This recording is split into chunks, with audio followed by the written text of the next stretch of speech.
मार्च 2015 एक शाम एक रशियन कपल अपने कुत्ते के साथ सेंट पीटर्सबर्ग के पास एक छोटे से शहर की गलियों में टहलने निकले। सड़क के किनारे पड़े एक प्लास्टिक बैग को देखकर वो कुत्ता भौंकने लगा। कुत्ते के भौंकने पर कपल ने उस बैग को खोला। उन्होंने उस बैग में जो देखा उसे देखकर उन दोनों के होश उड़ गए। आखिर क्या था उस बैग में, जानने के लिए देखिए पूरा वीडियो।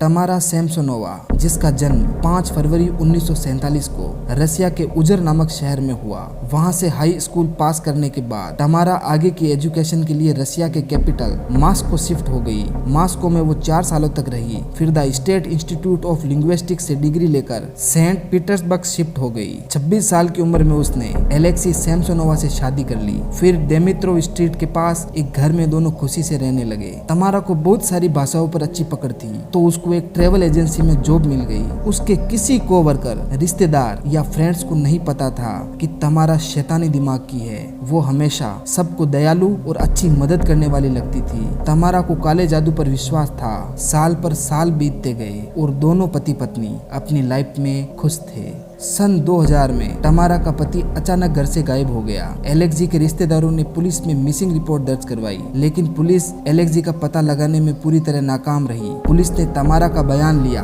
तो तमारा ने कहा कि शायद उसका पति उसे छोड़कर किसी और औरत के साथ रहने लग गया होगा। बाद में पुलिस ने भी इन्वेस्टिगेशन बंद कर दी। अब तमारा उस बड़े घर में अकेली रहने लगी। अपने हस्बैंड के गायब होने के बाद उसने अपने घर का एक कमरा एक 44 साल के आदमी को किराए पर दे दिया। एक रात दोनों में कुछ झगड़ा हुआ किराए को लेकर। उस रात किराएदार के सोने के बाद उसको मार दिया। फिर लाश के छोटे छोटे टुकड़े करके उसके शरीर के कुछ टुकड़े उसने अपने फ्रिज में रख लिए और बाकी बचे टुकड़ों को दूर सड़क के किनारे फेंक दिया। फरवरी 2015 में तमारा एक 79 ईयर ओल्ड वेलेंटिना से मिली, उससे दोस्ती की और उससे काफी मिलजुल गई। वो भी तमारा के घर के पास ही रहती थी। अपने घर में कंस्ट्रक्शन का काम चलने के दौरान तमारा वेलेंटिना के घर पर रहने लगी। काफी दिन बीत गए, लेकिन तमारा उस घर से जाने का नाम ही नहीं ले रही थी। इससे वेलेंटिना भी परेशान हो गई और दोनों में लड़ाई हो गई। रात को तमारा ने वेलेंटिना को नींद की गोलियां दे दी और सोने के बाद नींद में सोई वेलेंटिना को जिंदा हालात में उसके हाथ पांव और उंगलियां काटी,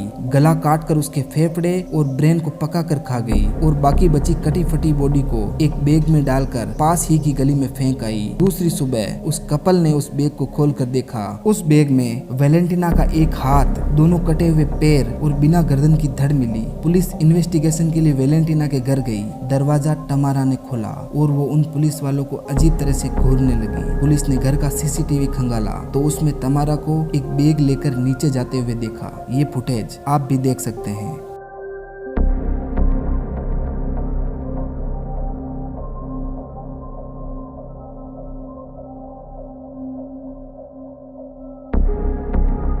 उसी समय पुलिस ने तमारा को गिरफ्तार कर लिया और दूसरी तरफ तमारा जोर जोर से हंस रही थी। फिर पुलिस ने तमारा के घर की तलाशी ली। पुलिस ने तमारा के घर से एक डायरी बरामद की जिसे तमारा डेली लिखा करती थी। उस डायरी से पुलिस को ऐसा कुछ हाथ लगा जिससे पूरा प्रशासन सन्न रह गया, जिसमें पुलिस को ये पता चला कि तमारा ने कुल 14 कत्ल किए हैं और उन सभी का कोई न कोई अंग तमारा ने पकाकर खाया, जिसमें उसका सबसे पहला शिकार उसका खुद का पति एलेक्सी सैमसोनोवा था, जिसे उसने मारकर उसका दिल खाया। अपने किराएदार को मारकर उसका मांस खुद खाया और उस मांस की मिठाई बनाकर पड़ोस के बच्चों को भी खिलाई। उसके शिकार 14 में से 5 आदमी, 6 औरतें और 3 बच्चे भी थे, जिनके साथ तमारा का छोटा मोटा झगड़ा हुआ था। डॉक्टर्स ने जांच में पाया कि वो मानसिक रूप से स्वस्थ नहीं थी। उसकी मानसिक अवस्था इतनी खराब थी कि पुलिस ने उसे दूसरे कैदियों के साथ में नहीं रखा।